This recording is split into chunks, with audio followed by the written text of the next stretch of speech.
Je m'appelle Jérôme, j'ai 31 ans. Je suis recroquevillé dans une section de fuselage éventré, encore groggy. Mon uniforme de steward est en lambeaux, taché de sang et de suie. Chaque respiration est douloureuse, mais je suis en vie.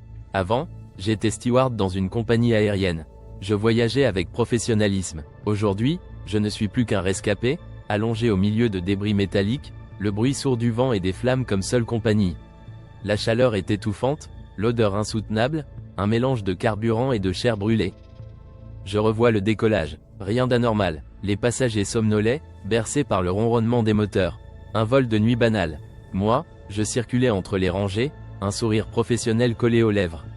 Puis, soudain, la secousse. Les lumières de la cabine qui vacillent, une alarme stridente, et l'avion qui perd de l'altitude.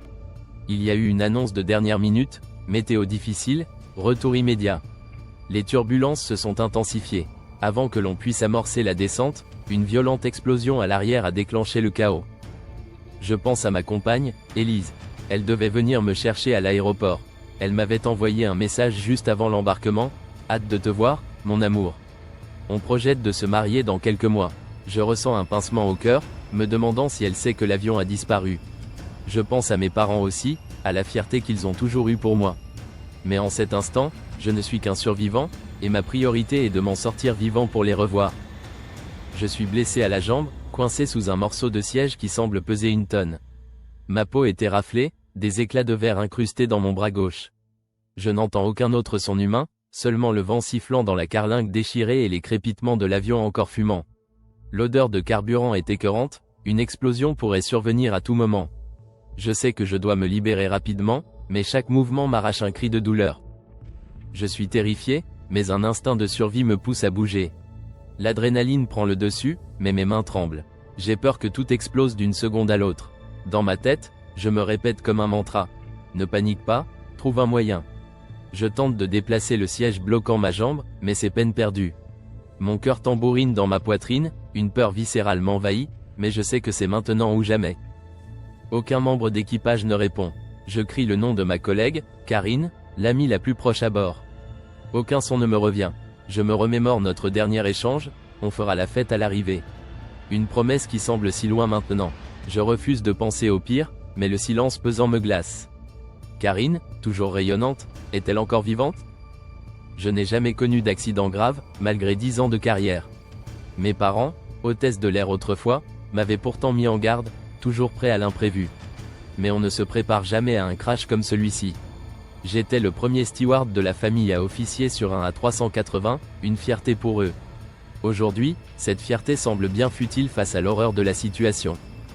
Je décide de me dégager du siège et d'explorer la zone immédiate du crash pour chercher d'autres survivants ou un moyen de communiquer. Je concentre toutes mes forces pour soulever le siège, utilisant une barre métallique trouvée parmi les débris comme levier.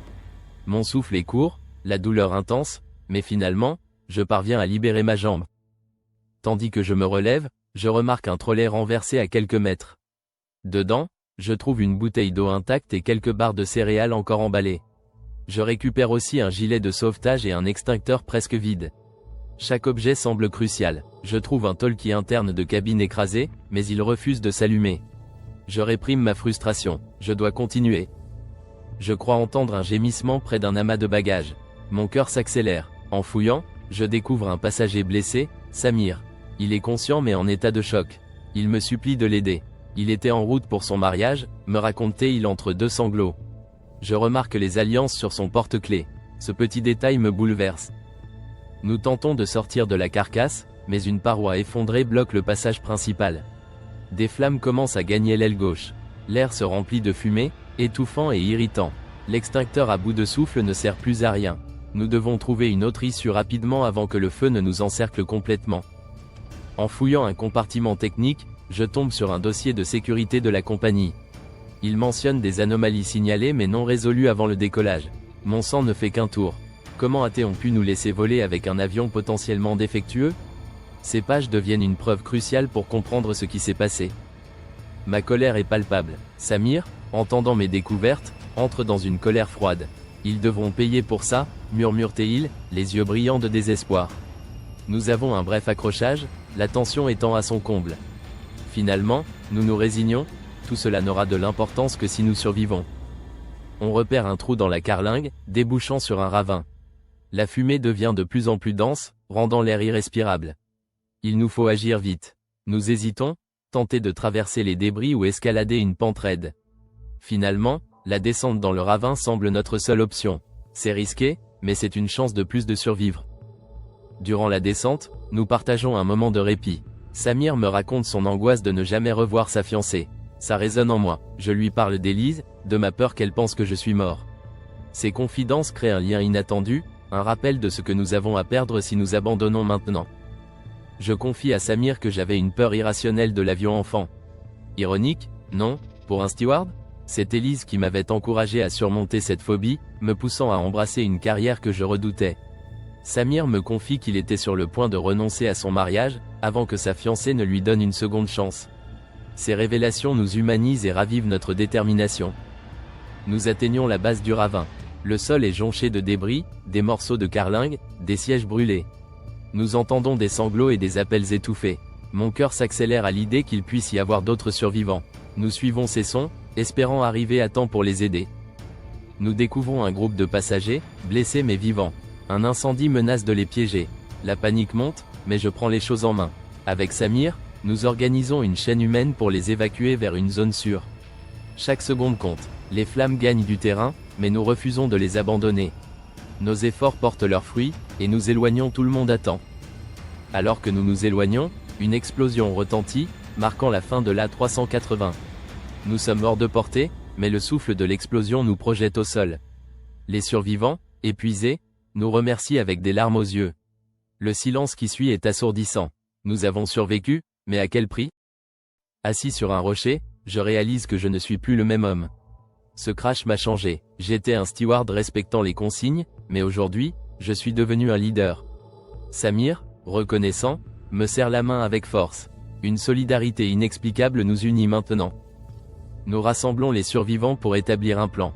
L'un d'eux a un téléphone satellite. Avec un peu de bricolage, nous réussissons à envoyer un signal de détresse. Samir espère pouvoir annoncer à sa fiancée qu'il est vivant. Pour ma part, je rêve du moment où je pourrai appeler Élise et lui dire que je rentre. Au petit matin, nous dressons des signaux visibles à l'attention des équipes de secours. Chacun trouve un rôle. Moi, je gère une liste des blessés et des priorités. La solidarité remplace la peur. Nous sommes devenus une équipe, soudée par l'adversité. L'attente est longue, mais elle est marquée par l'espoir. Enfin, un hélicoptère apparaît à l'horizon. Les blessés poussent des cris de soulagement. Nous agitions frénétiquement nos signaux, et le bruit des pales se rapproche. L'hélicoptère atterrit en terrain difficile, et les secouristes descendent rapidement. Ils nous évaluent, nous donnent de l'eau et des couvertures. L'un d'eux me serre la main, impressionné par notre organisation. Le soulagement est indescriptible. Alors que je monte à bord de l'hélicoptère, je regarde une dernière fois le lieu du crash. Un mélange de gratitude et de tristesse m'envahit. Je prends le carnet que j'ai trouvé et y écris ces mots: nous avons survécu à l'inimaginable. Nous ne serons plus jamais les mêmes. Je referme le carnet, prêt à retrouver Élise et à recommencer ma vie, une vie marquée par la résilience et l'espoir.